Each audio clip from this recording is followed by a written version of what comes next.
Hello बच्चों, अब living world के सबसे अच्छे टॉपिक पे आ गए। इस टॉपिक का नाम है नॉमेनक्लेचर। तो टॉपिक का नाम है नॉमेनक्लेचर। नॉमेनक्लेचर का मतलब तुम लोग बहुत बार ये शब्द सुने होंगे। इसका मतलब होता है नाम रखना।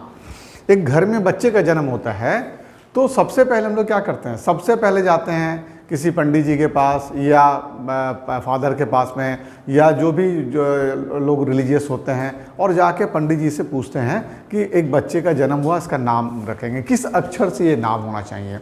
मतलब नेम को रखना कितना इम्पॉर्टेंट है, ज़रा इसका महत्व को तुम देखो। तो अब समय देख के उसका नाम रखा जाता है। नाम रखने में प्रायोरिटी दी जाती है दादा और दादी को। नहीं, दादा कोई नाम अगर बोले या दादी जी कोई नाम बोली तो उसको प्रायोरिटी मिल जाती है। नाना नानी को भी प्रायोरिटी मिलती है। मम्मी पापा को बाद में प्रायोरिटी मिलती है। तो नाम रखने में प्रायोरिटी मिलती है। फाइनली एक बच्चे का नाम रखा जाता है। अब नाम कैसा रखा जाता है? नाम बड़ा अनुकूल होना चाहिए। मतलब एक बच्चा जन्म से ही मान लो ब्लाइंड है और पता चल गया कि ये बच्चा ब्लाइंड है, तो उसका नाम नयन सुख नहीं रख सकते हो। नयन सुख नहीं रखेंगे, नहीं रखेंगे। क्यों? क्योंकि नयन सुख है ही नहीं बेचारे को।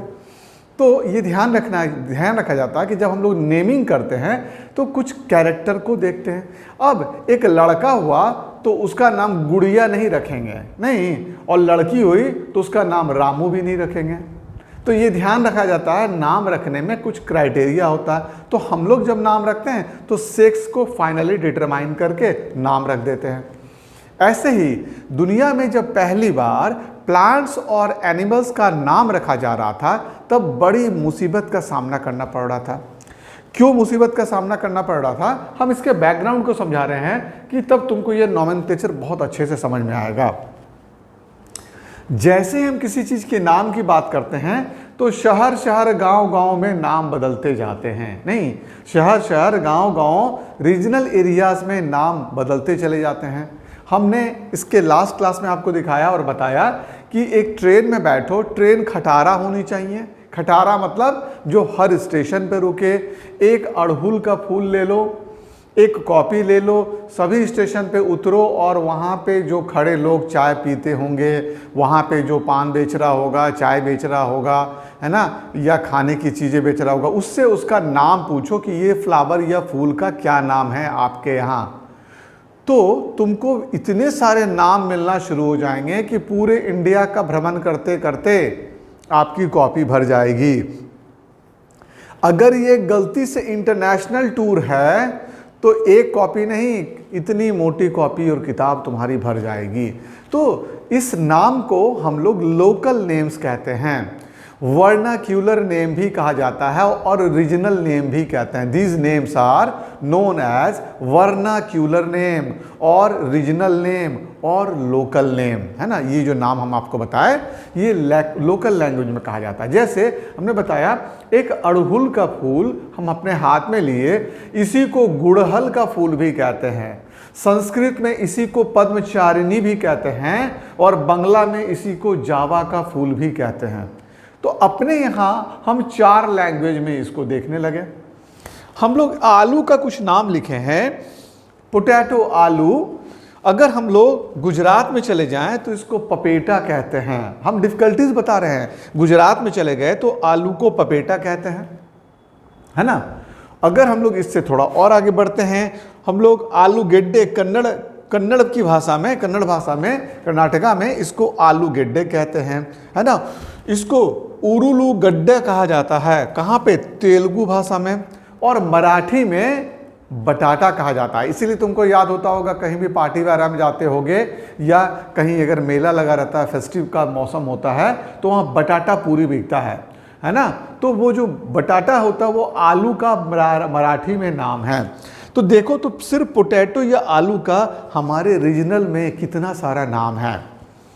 अब जो आदमी मराठी है वो बटाटा बटाटा कर रहा है, और आप अगर यूपी के हो, एमपी के हो और कभी बटाटा नहीं सुने हो तो समझ ही नहीं पाओगे। यहाँ का कोई आदमी कहाँ चला गया? कर्नाटका में चला गया और वहाँ जाके वो आलू खाना चाहता है तो वो आलू गेड्डे बोलेगा, तभी लोग को समझ में आएगा। तो यहाँ पे रीजनल लैंग्वेज की बात कर रहे थे। इंटरनेशनली भी ऐसा ही प्रॉब्लम होगा। अगर हम सभी कंट्री में जाएं और अपनी बात किसी प्लांट और एनिमल के बारे में समझाना चाहें तो उस प्लांट और एनिमल को डिसाइड ही नहीं कर पाएंगे कि कौन से नाम से हम उसको बताएं। क्यों? क्योंकि हिंदी और इंग्लिश तो इंटरनेशनल लैंग्वेज है नहीं। ऐसा नहीं है कि किसी भी देश में जाएंगे और इंग्लिश में उसका नाम ले लेंगे तो लोग समझ जाएंगे। इसीलिए नेमिंग का एक बहुत बड़ा प्रॉब्लम आना शुरू हुआ।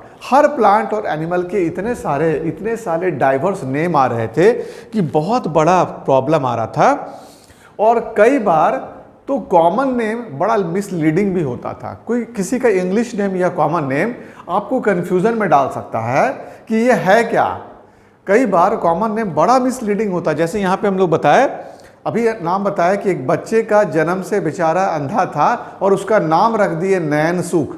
क्या नाम रखे उसका? नयन सुख। ये बड़ा मिसलीडिंग नाम होगा। यहाँ भी देखो मिसलीडिंग नेम है, silver fish, jelly fish, cuttle fish, है ना, और स्टार फिश। सब में फिश लगा हुआ है, सब में एक भी फिश नहीं है। ये चारों के चारों फिश नहीं हैं। तो नेम कैसा हो गया? ये मिसलीड करने लगा। तो मिसलीडिंग नाम नहीं हो, बहुत सा नाम नहीं हो, एक नाम साइंटिफिक हो जो दुनिया में सभी जगह उस प्लांट और एनिमल को एक ही नाम से हम रिकॉग्नाइज कर लें, ऐसे नाम की हमको जरूरत पड़ गई।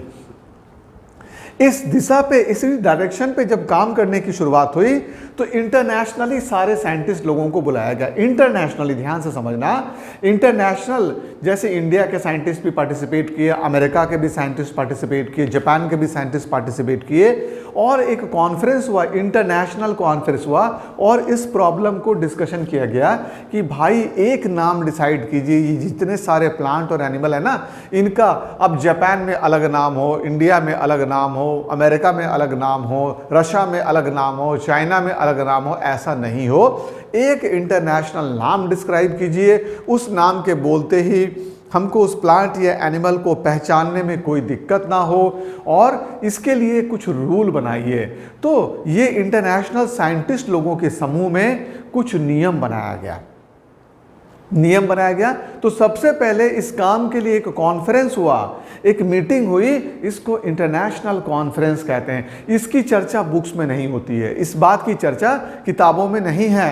इंटरनेशनल कॉन्फ्रेंस में ये डिसाइड किया गया कि कुछ रूल बनाया जाए और रूल को कोड कहते हैं। हम लोग बोलते हैं ना, कोड ऑफ कंडक्ट, मतलब आपको कैसे रहना है, आपके बारे में किसी चीज़ का जो कंडक्शन होगा, कोई भी काम होगा तो कोड हम लोग शब्द का प्रयोग करते हैं।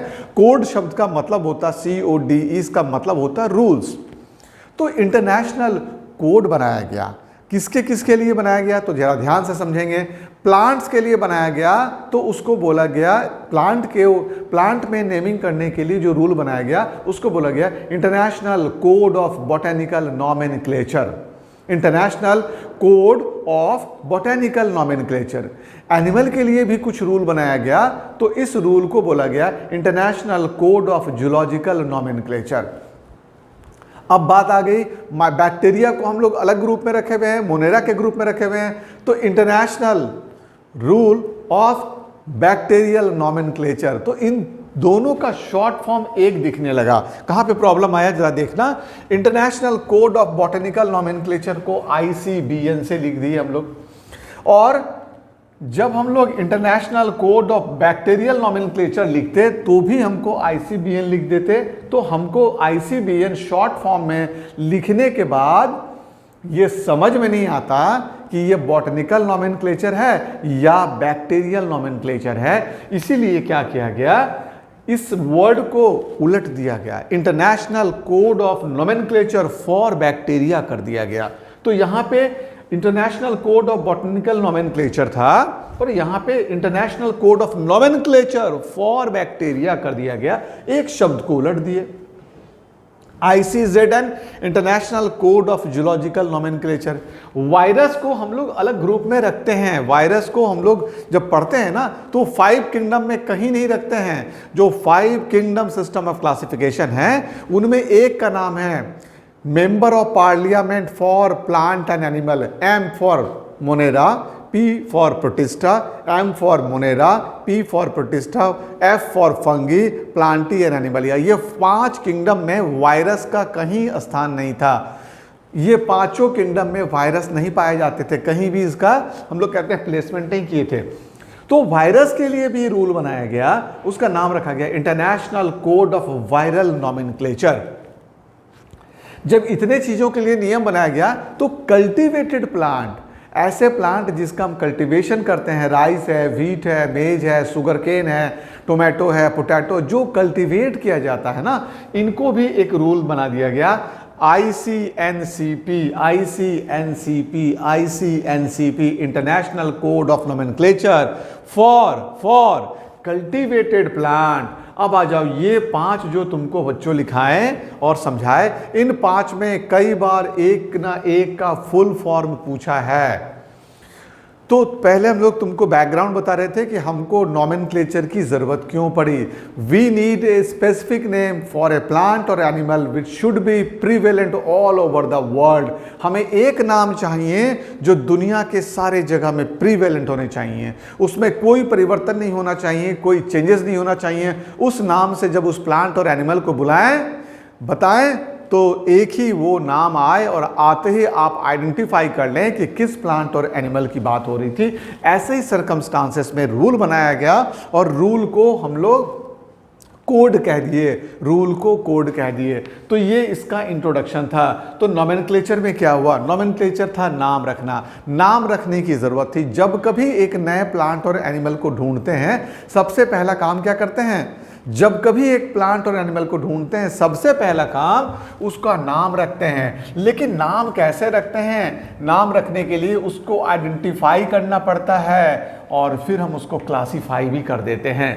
प्लांट है तो क्लासिफाई भी करेंगे, एंजियोस्पर्म है या जिम्नोस्पर्म है ना, क्लासिफिकेशन भी करेंगे। जब हम प्लांट को ढूंढेंगे तो आइडेंटिफाई करेंगे कि कौन सा प्लांट है, नेमिंग रखेंगे, फिर उसका नामांकन करेंगे, नेमिंग देंगे और उसको क्लासिफाई भी करेंगे। ये तीनों चीज़ें साथ साथ करते हैं और जो साइंटिस्ट करते हैं उन्हीं को अथॉरिटी दी जाती है। जो पहली बार साइंटिस्ट ढूंढते हैं ना किसी प्लांट या एनिमल को, उन्हीं को ये अथॉरिटी दी जाती है कि वही अपने से नाम रखें। लेकिन नाम रखने के लिए जो कोड या रूल्स है, उस रूल्स को फॉलो करें। रूल्स किताब में बना के पब्लिश करके रखा गया, प्लांट के लिए अलग, एनिमल के लिए अलग, हम लोग क्या बताए अभी, बैक्टीरिया के लिए अलग, कल्टीवेटेड प्लांट के लिए भी अलग और वायरस के लिए अलग। जो रूल्स बनाया गया उसी रूल्स को फॉलो करते हुए एक स्टैंडर्ड नाम की जरूरत पड़ी, एक स्टैंडर्ड नाम रखा गया। तो इस नाम को, जो स्टैंडर्ड नाम था, जो ऑल ओवर वर्ल्ड में प्रिवेलेंट था, इसको हम लोग साइंटिफिक नेम या बायोलॉजिकल नेम या स्टैंडर्ड नेम कहते हैं। क्या क्या बोले इसको बच्चों? इसको बायोलॉजिकल नेम या साइंटिफिक नेम या स्टैंडर्ड नेम का नाम दिया गया। तो ये थी नेमिंग की शुरुआत। और जो रूल्स बने, एक रूल नहीं थे, कई रूल थे। तो the set of rules were there to decide the scientist को ये डिसीजन लेने में उनको एक डायरेक्शन दिया गया with the help of some rules और with the help of some set of rules. तो the set of rules dealing with plant is given in international code for botanical nomenclature. Plant के नामांकन के लिए, plant के naming के लिए जब जो रूल बनाए गए, वो rule international code of botanical nomenclature कहलाए। इसका हम लोग botanical international code of botanical nomenclature का शॉर्ट फॉर्म पूछा था कि इसका फुल फॉर्म क्या है। इसका फुल फॉर्म बैक्टीरियल नोमेनक्लेचर भी लिखा हुआ था, सब में ये लिखा हुआ था, बॉटनिकल नोमेनक्लेचर, बायोलॉजिकल नोमेनक्लेचर, उसके बाद बैक्टीरियल नोमेनक्लेचर, सारे के सारे ऑप्शन बी से ही रहेंगे। तो तुमको एकदम क्लियर कट याद रखना है। Rules of scientific naming of animal. अब एनिमल की जब बात आई तो असाइन किया गया international code of zoological nomenclature. इसको भी अंडरलाइन कर दो, ICZN है ना, Z फॉर जूलॉजी। अब ये जो नाम होगा, इस नाम को साइंटिफिक नेम या बायोलॉजिकल नेम या हम लोग एक स्टैंडर्ड नेम रखे। Such names which are kept by consent of scientist under code set by ICBN are scientific name. ये साइंटिस्ट के कंसेंट से वो नाम दिया जा रहा था। साइंटिस्ट उस रूल्स को फॉलो कर रहे थे, जो रूल्स दिया गया था, उसके बाद वो नाम दिए, उसी नाम को हम लोग साइंटिफिक नेम कहते हैं। तो ये एक इंपॉर्टेंट वर्ड हो गया। What is scientific name? तो बायोलॉजिकल नेम और साइंटिफिक नेम और standard name is name given by a scientist, assigned by a scientist which follow the rules of nomenclature, जिन्होंने रूल्स ऑफ नॉमेनक्लेचर को follow करते हुए नाम बताया होगा, उस नाम को साइंटिफिक नाम बोल देंगे। अब क्या हो गया? अब दुनिया के सारे प्लांट और एनिमल का नाम एक हो गया। अब कोई वेरिएशन नहीं आएगा कि इंडिया में कुछ नाम और जापान में कुछ नाम। अब सोलेनम ट्यूबरोसम एक हम लोग स्टैंडर्ड नाम लिखे पोटैटो का, potato is known as Solanum tuberosum. अब तुम अमेरिका चले जाओ, जापान चले जाओ, चाइना चले जाओ, रशिया चले जाओ, कहीं भी चले जाओ, जैसे ही सोलेनम ट्यूबरोसम बोलोगे बायोलॉजिस्ट समझ जाएंगे you are talking about potato. तुम पोटैटो का डिस्क्रिप्शन करना चाहते हो, पोटैटो के बारे में बताना चाहते हो। अब कोई कंफ्यूजन पूरे वर्ल्ड में कहीं नहीं होगा। तो ये बहुत अच्छी बात थी, इंटरनेशनली एक नाम का देना बहुत अच्छी बात थी। अब हम लोग इसी के बारे में आगे बढ़ते हैं। Scientific name ensure that each organism has only one name. एक ही नाम था, ये इंश्योर हो गया, बहुत अच्छी बात हो गई। पूरे वर्ल्ड में एक ही नाम इंश्योर हो गया। अब कहीं पे कोई कंफ्यूजन नहीं रहेगा कि मेरा नाम अलग और तुम्हारे देश का नाम अलग। पूरे वर्ल्ड में एक नाम को इंश्योर कर दिया गया। इस तरीके से साइंटिफिक नाम डालने के बाद पूरे वर्ल्ड में एक ही नाम को इंश्योर कर दिया गया। This is the most important criteria of nomenclature. अब आ जाओ, नोमेनक्लेचर की कहानी शुरू करते हैं। नोमेनक्लेचर की कहानी में सबसे बड़ा नाम कैरलस लीनियस का है। किसका है? Carlos Linnaeus. जब भी इनको देखो, इनका नाम आए, ऐसे हाथ जोड़ के प्रणाम करो कि प्रणाम कैरलस बाबा, आप बहुत महान थे। कैरलस बाबा कैसे थे? बहुत महान साइंटिस्ट थे। कितने महान थे? जरा इनके नाम को तो पहले घेर देते हैं। ये बहुत बड़े साइंटिस्ट थे, कैरलस लीनियस। अब इनका शॉर्ट फॉर्म हो गया कार में बैठे हुए थे। इनके बारे में कहानी बताएंगे, कैरलस लीनियस, और इनका शॉर्ट फॉर्म CARL किताबों में लिखा रहेगा, कार्ल लीन, LINN लीन, ऐसे शॉर्ट फॉर्म में हम लोग इनको लिखते हैं। इनके बारे में बहुत सी अच्छी बातें हैं। तो जब हम लोग क्लासिफिकेशन के इस पोर्शन में आएंगे, कहां पे आएंगे? जब हम लोग इसके बाद वाले चैप्टर पे आएंगे तो इनके बारे में कुछ बातें बताएंगे।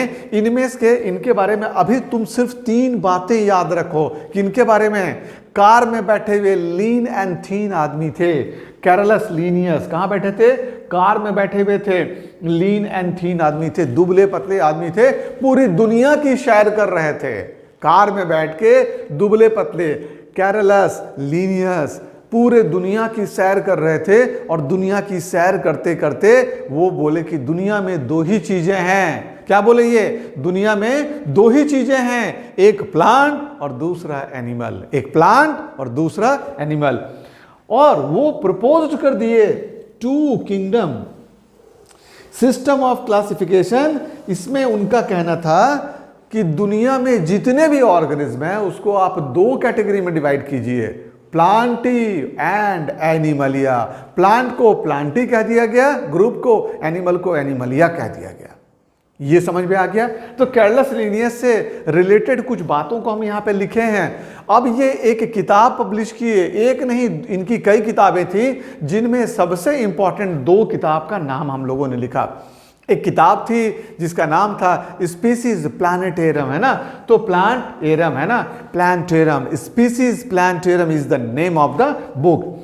ये पब्लिश हुई थी 1753 1 मई को। इसमें इन्होंने प्लांट के बारे में लिखा, है ना? नाम से ही तुमको पता चल जाएगा, इस किताब में प्लांट वर्ड है।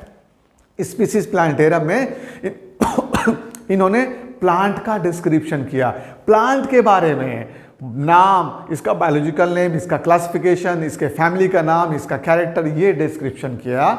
उस किताब का नाम था स्पीसीज प्लांटेरम। दूसरी तरफ एनिमल्स के बारे में उन्होंने जिस किताब में लिखा, उस किताब का नाम था सिस्टेमा नेचुरा, नेचुरा या नेचुरे, ठीक है? सिस्टेमा नेचुरा और नेचुरे, दिस वाज द बुक्स। और इस किताब में एनिमल के बारे में उन्होंने डिस्क्रिप्शन किया। तीसरी बात हो गई, जब ये, इसीलिए ये टैक्सोनॉमी की शुरुआत कर दी है, क्लासिफिकेशन की भी शुरुआत किए थे।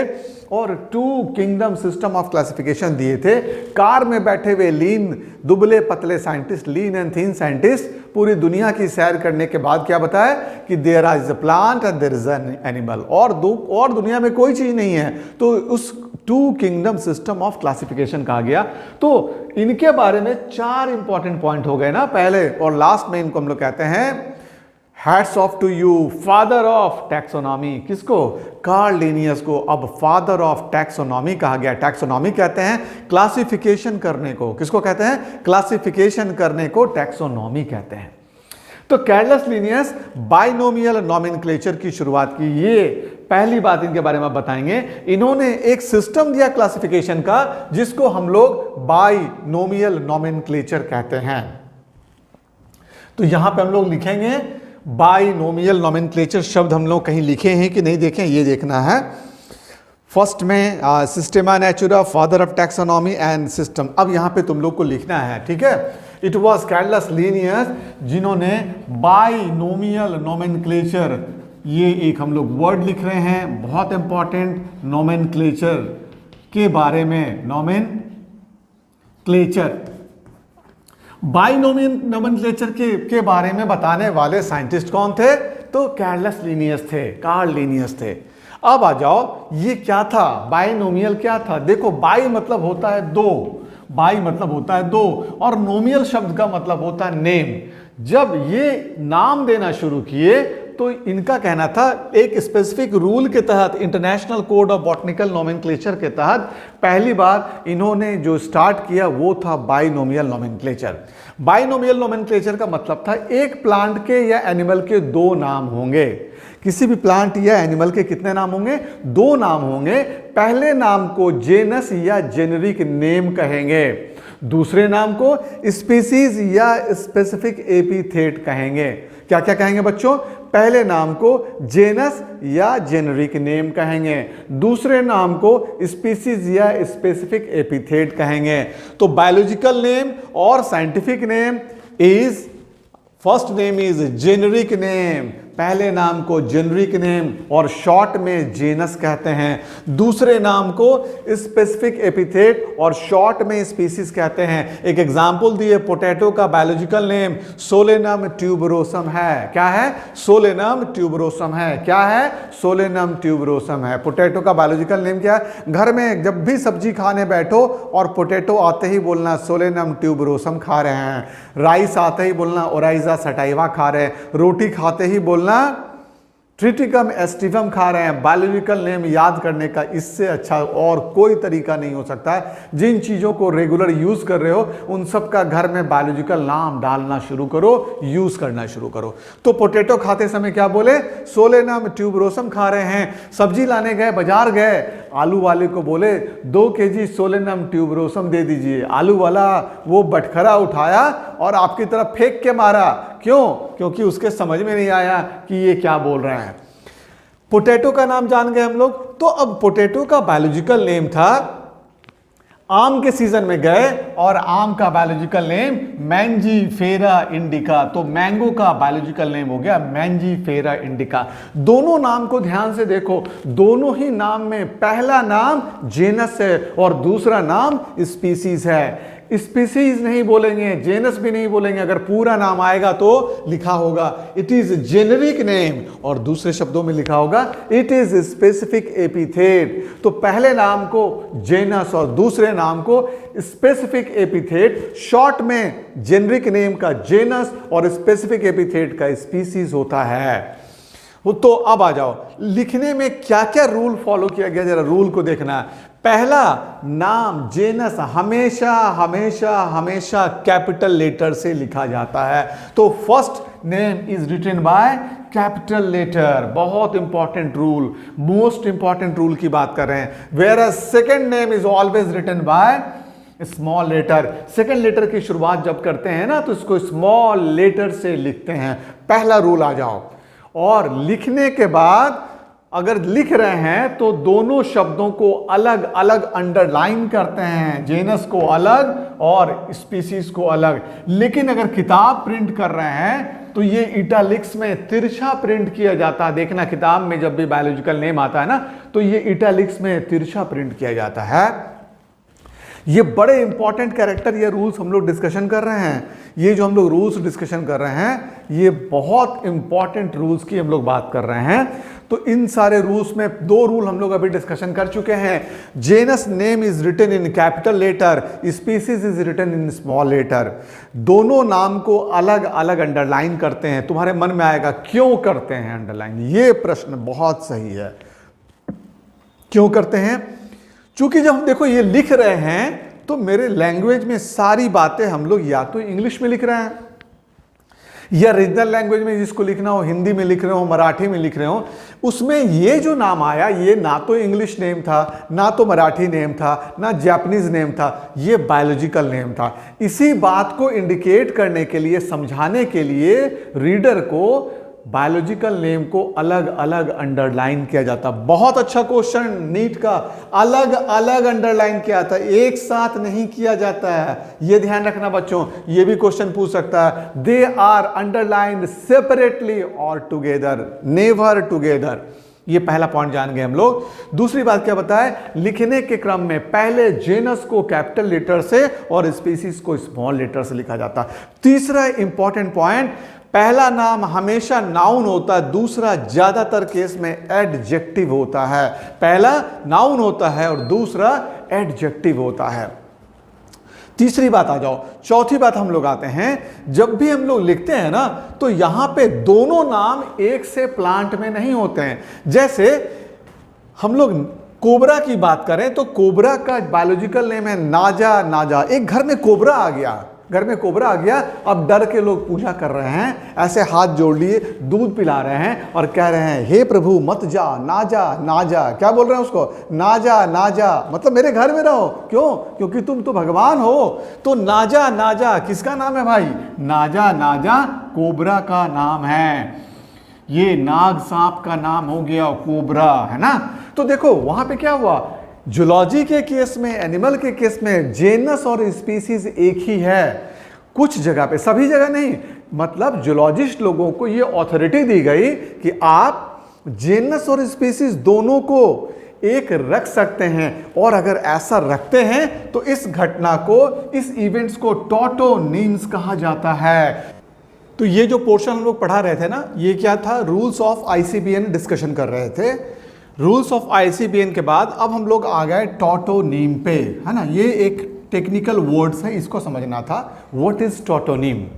तो जब भी हम लोग बाइनोमियल क्लासिफिकेशन की बात कर रहे थे उसमें हम लोग कह रहे थे कि प्लांट का या एनिमल का 2 नेम होगा। एक नाम को जेनस और दूसरे को स्पीसीज कह रहे थे। तो नॉर्मली बाइनोमियल नॉमेनक्लेचर के हिसाब से देयर आर 2 नेम्स। कितने नाम हो गए? तो 2 नेम हो गए। पहले को जेनस और दूसरे को स्पीसीज कह दिए। अब देखो, जेनस और स्पीसीज के नाम अलग अलग होते हैं। जैसे हम लोग बोले पोटैटो सोलेनम ट्यूबरोसम, हम बोले mango Mangifera indica.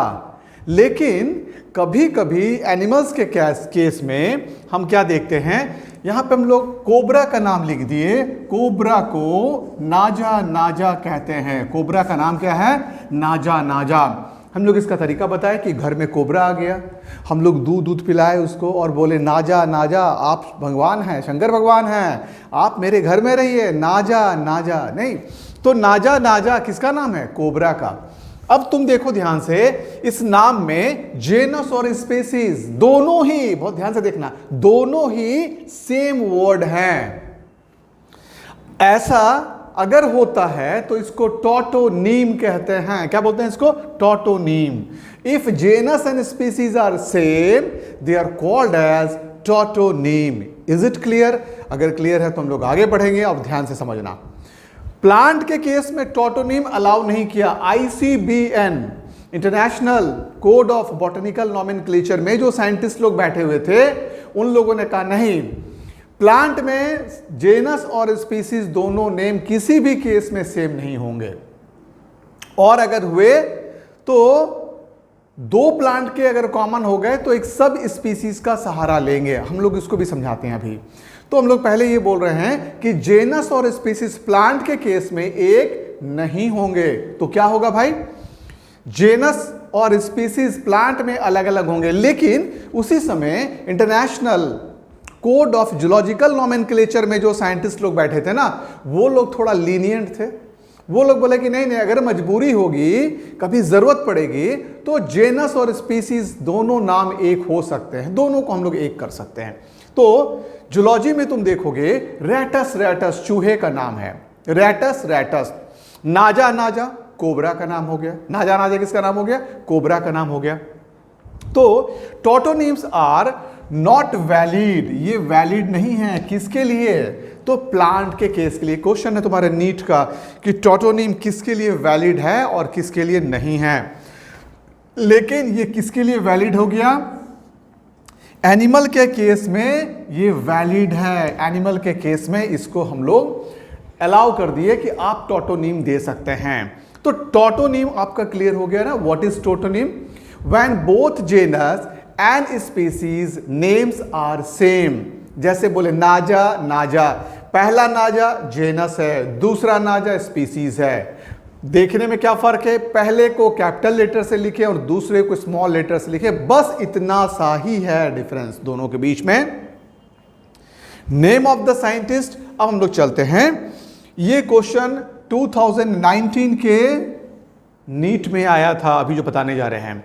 Name of the scientist is a part of binomial nomenclature. जब कभी कोई साइंटिस्ट किसी प्लांट या एनिमल को डिस्कवर किए, मान लो हम आम को डिस्कवर किए, दुनिया में हमसे पहले कोई आम के बारे में नहीं बताया, तो आम का नाम हम लिखे मैंजीफेरा इंडिका, उसके बाद अपना शॉर्ट नेम जैसे महेश सर नहीं लिख के महेश MAH या MA लिख दिए। जैसे यहां पे क्या हुआ था, लिनियस नामक साइंटिस्ट मैंगो को डिस्कवर किए थे, यही क्वेश्चन पूछा था। लिनियस नामक साइंटिस्ट मैंगो को डिस्कवर किए थे और मैंजीफेरा, तो उसका नाम वो क्या रखे, मैंजीफेरा इंडिका।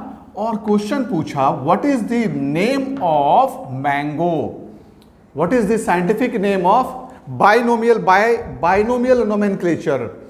तो binomial nomenclature include genus, species and name of the scientist. ये इंपॉर्टेंट पार्ट है। ये दो बाइनोमियल नोमेनक्लेचर के अलावे बोलते हैं बाइनोमियल मतलब दो नाम हैं, इसका नाम, ये जो साइंटिस्ट होते हैं उनका भी नाम इसी का पार्ट है। किसका पार्ट है, बायोलॉजिकल क्लासिफिकेशन में ये जो हम लोग बाइनोमियल नोमेनक्लेचर कह रहे थे, इसी का पार्ट है साइंटिस्ट का नाम। अब साइंटिस्ट का नाम यूजुअली एब्रिविएटेड फॉर्म में, लीन लिख दिए, एब्रिविएटेड फॉर्म में लिखा जाता है। एक बात हो गई। दूसरी बात एक और इंपॉर्टेंट है, साइंटिस्ट के नाम को अंडरलाइन नहीं करेंगे, अंडरलाइन नहीं करेंगे, काट दो भाई, अंडरलाइन करेंगे तो गलत हो जाएगा। ये दोनों के नाम को अंडरलाइन करेंगे, साइंटिस्ट के नाम को अंडरलाइन नहीं करेंगे। ये भी क्लियर हो गया हम लोगों का। तो name of the scientist who propose nomenclature, कौन प्रपोज करेगा, हम और तुम नहीं, जो पहली बार खोजेगा, जो फर्स्ट टाइम डिस्कवर करेगा वही प्रपोज करेगा। तो जो प्रपोज करेगा नोमेनक्लेचर, उनके नाम को, है ना, जो प्रपोज करेगा उनके नाम को रिटन इन शॉर्ट, लेकिन आफ्टर स्पीसीज के बाद उस साइंटिस्ट के नाम को शॉर्ट में लिखा जाता है। यह भी ICBN का रूल है। हम लोग जो international code of botanical nomenclature पढ़ रहे हैं ना, इसका यह भी रूल है कि साइंटिस्ट के नाम को हम लोग प्लांट या एनिमल के नाम के बाद लिखेंगे, एब्रिविएटेड फॉर्म में लिखेंगे, अंडरलाइन नहीं करेंगे। इतनी सी बात हमको याद रखना है। तो ये नाम आ गया मैंजीफेरा इंडिका लीन। ये था तुम्हारा मेडिकल का 2019 का question. Scientific name should B derived from Latin और ग्रीक वर्ड। अभी एक क्वेश्चन ये भी पूछ सकता है कि ये जो नाम हम लोग बोल रहे हैं बड़ा अजीब सा लग रहा है, मैंजीफेरा इंडिका, सोलेनम ट्यूबरोसम, ये सब नाम कहां से ला रहे हैं भाई, ये तो अजीब सा नाम लग रहा। तो क्या बताएंगे, ये नाम ग्रीक वर्ड हैं और लैटिन वर्ड है। ये लैटिन और ग्रीक शब्दों से लिया गया नाम है। दीज आर द लैटिनाइज्ड और ग्रीक वर्ड्स। ज्यादातर ये क्वेश्चन फिर आ सकता है यहां पे मेडिकल के लिए, ज्यादातर शब्द हम लोग लैटिन, यूजुअली हम लोग लैटिन शब्द का प्रयोग करते हैं। यूजुअली, ज्यादातर, mostly we use prefer Latin words और समटाइम्स ऑल्सो ग्रीक वर्ड्स। अब इसके बारे में भी कहानी क्या है ये जानो। बेसिकली ये दोनों शब्द जो हैं ग्रीक और लैटिन अब प्रचलन में नहीं है। अब लैटिन भाषा नहीं बोली जाती है, अब ग्रीक भाषा नहीं बोली जाती है, क्योंकि ये इन दोनों लैंग्वेज का डेथ हो चुका है। हम लोग कहते हैं they are dead language. Latin और ग्रीक को क्या कहते हैं, they are dead language, so they are preferred. तुम बोलोगे सर क्यों प्रीफर किए, इससे तो अच्छा इंग्लिश था, तुम्हारे मन में आ रहा होगा। तो बोलेंगे नहीं, डेड लैंग्वेज में कोई परिवर्तन नहीं होता है। ध्यान से समझो, ये बातें बुक्स में नहीं मिलेंगी। डेड लैंग्वेज में कोई चेंजेस नहीं होता है ना, लेकिन जो करंट लैंग्वेज होता है उसमें इवोल्यूशन होता रहता है, नए नए शब्द बनते रहते हैं। याद करो, मम्मी पहले बोला करते थे, अब मॉम बोलने लगे। अब इसको हम लोग भी एक्सेप्ट कर लिए और तुम लोग भी एक्सेप्ट कर लिए, माने इसको सभी लोग एक्सेप्ट कर लिए। मॉम अगर आएगा तो डैडी का डैड आ गया, शॉर्ट फॉर्म।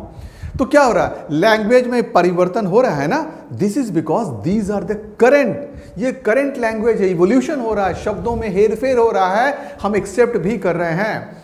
आज के डेट में तुम किसी को मैसेज टेक्स्ट करते हो, यू आर लिख देते हो, you are fine, I am fine, ऐसा लिख देते हैं, और इसको क्या उधर से जवाब आता है कि आप ग्रामेटिकली गलत लिखे नहीं। क्यों? क्योंकि जिसको तुम टेक्स्ट किए ना वो इसको एक्सेप्ट कर चुका है। वो जान गया कि the moment you write you it is Y O U, the moment you write R it is A R E. मतलब क्या, वो इसको एक्सेप्ट करते जा रहे हैं। These are the evolution of English, that's why English is not taken. समझ में आ गया? इंग्लिश क्यों नहीं लिखे, इंग्लिश को क्यों नहीं माने हम लोग? इसीलिए क्योंकि ये करंट लैंग्वेज था। करंट लैंग्वेज में इवोल्यूशन होता रहेगा, और जैसे जैसे इवोल्यूशन होगा चीजों में परिवर्तन आएगा, और हम नाम में कोई परिवर्तन नहीं चाहते थे। आ गई बात समझ में? तो साइंटिफिक नेम के बारे में जान गए। और यूजुअली क्या देखते थे, पहला नाम, अब ग्रामेटिकली देखना शुरू किए। अब कुछ इंग्लिश वाले लोग बैठे, बोले देखिए पहला नाम तो नाउन होना चाहिए भाई, फर्स्ट नेम शुड बी। अब इंग्लिश लोग, ब्रिटिश लोग बैठे, बोले no, first name should be what, noun, and the second should be adjective. अब अंग्रेजी खूब अच्छी बोलनी हो तो मुंह में रसगुल्ला एक रख लो, और अंग्रेजी बोलो, अपने आप अच्छी अंग्रेजी निकलेगी। फर्स्ट नेम शुड बी, क्या हो जाएगा? तो समझ में आ गया, मुंह में एक रसगुल्ला डाल लो, खाना नहीं है, और उसके बाद इंग्लिश बोलो, अपने आप अच्छा अच्छा तुम्हारे सब शब्दों निकलना शुरू हो जाएगा। तो first name is generally noun, where as second name is usually adjective. ये हम लोग देखे। अब आ जाओ, name of species, if it is name of a country what should be done. एक इन प्रॉब्लम आ गया, कई बार कुछ प्लांट्स के ओरिजिन के बेसिस पे हम उसका नाम रखते हैं। जैसे हम लोग कहे कि इंडियन एक प्लांट्स है मैंगो, मैंजीफेरा इंडिका शब्द लिखे हुए हैं ना, इसका मतलब है ये इंडियन ओरिजिन का प्लांट है। इसका ओरिजिन कहाँ पे हुआ था? तो साइंटिस्ट क्या किए, इसी बात को समझाने के लिए वो क्या कर दिए, इंडिका शब्द को ले लिए। अब तुम बोलोगे सर इंडिया ही लिख देते तो क्या होता? अगर मैंजीफेरा इंडिया लिख देते तो क्या हो जाता? होता इंडिया लिखते तो इनको कैपिटल लेटर में लिखना पड़ता। Name of a country is always written in capital letter, और जेनस और स्पीसीज दोनों को कैपिटल लेटर में लिखते तो मेरा रूल बदल जाता। रूल क्या था? First name should be in capital letter and second name is always written with small letter, and name of a country can not be written in small letter. तो ये प्रॉब्लम हो गया। दूसरा problem भी हुआ भाई, ये जो नाम था ये तो इंग्लिश नेम था, इंडिया इंग्लिश नेम है, तो ये इंग्लिश नेम का प्रयोग भी हम लोग मना किए हुए थे। तो हम लोग क्या किए, एक तरीका बता दिए साइंटिस्ट लोग कि आप अंग्रेजी के नाम को, कंट्री के नाम को जरूरत पड़ने पे लैटिनाइज्ड कर दीजिएगा। कैसे? तो जेनस के नाम के पीछे वाले शब्द को, है ना, जेनस के नाम के पीछे वाले शब्द को आप स्पीसीज में भी डाल दीजिएगा तो ये प्रोविजन हो जाएगा लैटिनाइज्ड करने का। अब देखो यहां पे इंडिया में फिर एक प्रॉब्लम आ गया भाई। क्या आ गया? इंडिया में ऑलरेडी पहले से ए था, मैंजीफेरा में भी ए था, तो यहां पे एक नए शब्द का प्रयोग किया गया, इसको कर दिया गया इंडिका। इसको क्या कर दिया गया? इंडिका। इसी तरह से एक और प्लांट के बारे में बताते हैं, इमली, टेमेरिंड, टेमेरिंडस इंडिकस। इसका नाम क्या रखा गया? यहां पे लिख देते हैं हम लोग टेमेरिंडस इंडिकस। चलो यहां पे लिखते हैं ये टेमेरिंडस इंडिकस, है ना। ये नाम देखो क्या हो गया, इंडिकस। अब देखो यहां पे यूएस है, यहां भी यूएस लगा के हम इसको लैटिनाइज्ड कर दिए। यहां पे इंडिका नहीं लिखे क्योंकि नाम के एंड में यूएस वर्ड था। मैंजीफेरा में सीए वर्ड था, लास्ट के वर्ड्स ए थे और इसमें यूएस था, तो यहां हम लोग इंडिकस कर दिए। तो this is the process how we Latinized even the name of a country. ये प्रोविजन भी बताया गया था। तो इतनी बातें तुमको समझ में आ गई। और अब last but not list, trinomial nomenclature की बात कर रहे हैं। कई बार क्या होता है, जेनरिक नेम और स्पीसीज के बाद हम लोग एक और शब्द का प्रयोग करते हैं, सब स्पीसीज, और जब ऐसा करते हैं तो इसको ट्राइनोमियल नोमेनक्लेचर कहेंगे। एक एग्जांपल लेके चलो, ब्रासिका ओलिरेसी बोटराइटिस, कॉलीफ्लावर का नाम है बोटराइटिस। कॉलीफ्लावर और कैबेज दो हो गया, पत्ता गोभी और फूल गोभी। फूल गोभी को कॉलीफ्लावर कहते हैं और बंदा गोभी को कैबेज कहते हैं। कैबेज का भी नाम ब्रासिका ओलिरेसी ही है। दो plant, same genus same species, दोनों का नाम ब्रासिका ओलिरेसी ही है। तो हम कैसे हम तो डिस्टिंग्विश करते, तब हमको एक सब स्पीसीज का सहारा लेना पड़ा और वो था यहां पे बोटराइटिस। कॉलीफ्लावर बोतल के समान दिख रहा था, ऐसे याद रखना, तो नाम हो गया बोटराइटिस। और कैबेज का नाम हो गया और ब्रासिका ओलिरेसी कैपिटाटा, यहां पे नाम लिख देते हैं उसका कैपिटाटा। तो ये दो नाम हो गए कैपिटाटा। ये कैबेज का नाम हो गया। कैबेज बिल्कुल कैप के समान, एक के ऊपर एक पत्ता, एक दूसरे पत्ता, तीसरा पत्ता, चौथा पत्ता, कैप के समान होगा। कैप से वर्ड आ गया कैपिटाटा। बाकी के नेम यही रहेंगे, ब्रासिका ओलिरेसी। तो when 3 words are used, अब देखो तीन शब्दों का प्रयोग किए, एक जेनरिक नेम, दूसरा स्पीसीज और तीसरा सब स्पीसीज, तो इसको कहते हैं ट्राइनोमियल नोमेनक्लेचर। ऐसा यूजुअली कई बार कुछ प्लांट्स में हमें करना पड़ा। और फाइनली हम लोग बताए कुछ ये नाम हम लोग बताए, पोटैटो के बारे में बताए थे कि ये जो हम लोग पूरा बायोलॉजिकल सिस्टम ऑफ क्लासिफिकेशन में हम लोग बाइनोमियल सिस्टम क्लासिफिकेशन की बात किए, एक यूनिवर्सल नाम की बात किए, एक साइंटिफिक नाम की बात किए और कहे कि हर प्लांट या एनिमल का ऐसा नाम दिया जाए जो यूनिवर्सली, अगर हम जापान में भी चले जाएं, हमें जापानीज नहीं आती हैं और हम कहते हैं पोटैटो के जगह पे Solanum tuberosum, then all the biologists will understand what I want to say. If I say Naja naja, they all will understand what I mean to say. तो हम क्या कह रहे हैं, अगर बायोलॉजिकल शब्द का प्रयोग कर रहे हैं तो all over world, all the biological students and teachers will understand what we are speaking. ये समझ में आ गया। इसीलिए एक इंटरनेशनल नाम की जरूरत पड़ी, and that international name is what, scientific name, जो हम लोग अभी डिस्कस कर रहे थे। अब इंपॉर्टेंट पॉइंट पे आ जाओ। नॉर्मली हम लोग देखो, हम लोग कहे कि हमारे यहाँ बहुत से नाम हैं, ये कन्फ्यूजन होता है। आलू के बारे में जरा सोचते हैं, हमारे देश में देखो एक ही चीज का कितना नाम है।